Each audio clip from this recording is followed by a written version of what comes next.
Breaking news. మంత్రి కొండపల్లి శ్రీనివాస్ పై serious అయ్యారు ముఖ్యమంత్రి చంద్రబాబు. ప్రభుత్వ అధికార పనులతో పాటు రాజకీయ కార్యక్రమాల్లో తన తండ్రి జోక్యంపై మంత్రి శ్రీనివాస్ను మందలించారు. రాజకీయాలకు తన తండ్రిని దూరంగా పెట్టాలి అని ఇదివరకే హెచ్చరించినప్పటికీ మార్పు రావడం లేదు అన్నారు. తొలిసారి ఎమ్మెల్యేగా గెలిచిన వెంటనే మంత్రిని చేశాం.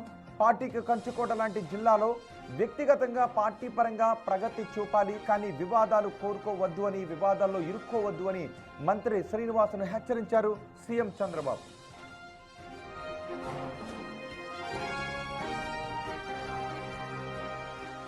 దీనిపై సీఎం చంద్రబాబుకు మంత్రి శ్రీనివాస్ వివరణ ఇచ్చారు. 6 నెలలుగా తన తండ్రి ఎటువంటి కార్యక్రమాల్లోనూ పాల్గొనడం లేదు అంటూ సీఎంకు చెప్పుకొచ్చారు. దీనిపై ఘాటుగా స్పందించిన చంద్రబాబు తన వద్ద నివేదికలు ఉన్నాయన్నారు. ఇప్పటికైనా పనితీరు మార్చుకొని వివాదాలకు తావు లేకుండా అందరినీ కలుపుకుని ముందుకు వెళ్ళాలి అని మంత్రి శ్రీనివాస్కు సీఎం చంద్రబాబు వార్నింగ్ ఇచ్చారు.